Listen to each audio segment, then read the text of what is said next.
বৃষ্টিস্নাত বিকেলে উৎসবমুখর পরিবেশে বাসিরা সরকারি প্রাথমিক বিদ্যালয়ের বৃত্তিপ্রাপ্ত শিক্ষার্থী ও বার্ষিক ক্রীড়া প্রতিযোগিতা বিজয়ী এবং মেধাবীদের পুরস্কৃত করা হয়েছে। উল্লেখ্য, অনুষ্ঠানের শুরুতে বিদ্যালয়ের অন্যতম প্রতিষ্ঠাতা আরফান উদ্দিন আহমেদ, আব্দুল হাই তালুকদার এবং সিকিম আলী হাওলাদার সহ যারা এই সময়কালে প্রয়াত হয়েছেন তাদের স্মরণে এবং স্কুলের সার্বিক উন্নয়নে বিশেষ দোয়া ও মোনাজাত করেন মাওলানা জহিরুল ইসলাম। আল্লাহ শিক্ষক শিক্ষার্থী অভিভাবক বৃন্দ সকলকে নিয়ে আপনার শাহী দরবারে হাত উত্তোলন করেছি।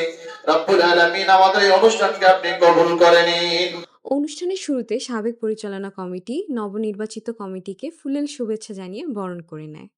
আরফান শরীফা ফাউন্ডেশন থেকে কলমা ইউনিয়নের মমিনুদ্দিন হিরণকে বিশেষ সম্মাননা স্মারক এবং বৃত্তি অর্জনকারী তীব্র সরকার এবং মোহাম্মদ সালমানকে সম্মাননা ক্রেস্ট প্রদান করা হয়। আজকে বাসিরা এসে মনে হচ্ছে এটা আমার জায়গা, আমি আমার এখানে আসতে চাই, আপনাদের সাথে থাকতে চাই এবং শেয়ার করতে চাই। আমারও কিছু আছে।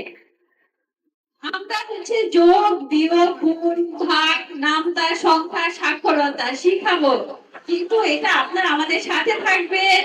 অতিথিরা 2025 এবং 26 সালের বার্ষিক ক্রীড়া বিজয়ী ও মেধাবীদের হাতে পুরস্কার তুলে দেন। অনুষ্ঠানে সভাপতি মোহাম্মদ শরীফুল আরিফ বলেন, আপনাদের সকলের সহযোগিতা নিয়ে আমরা এই বিদ্যালয়কে আরও অনেক দূর এগিয়ে নিতে চাই। ভবিষ্যতে শুধু ভালো ফল করা শিক্ষার্থীদেরই নয়, তাদের মায়েদেরও সম্মাননা জানাবো, যাতে অভিভাবকরাও সন্তানদের শিক্ষায় আরও উৎসাহিত হন।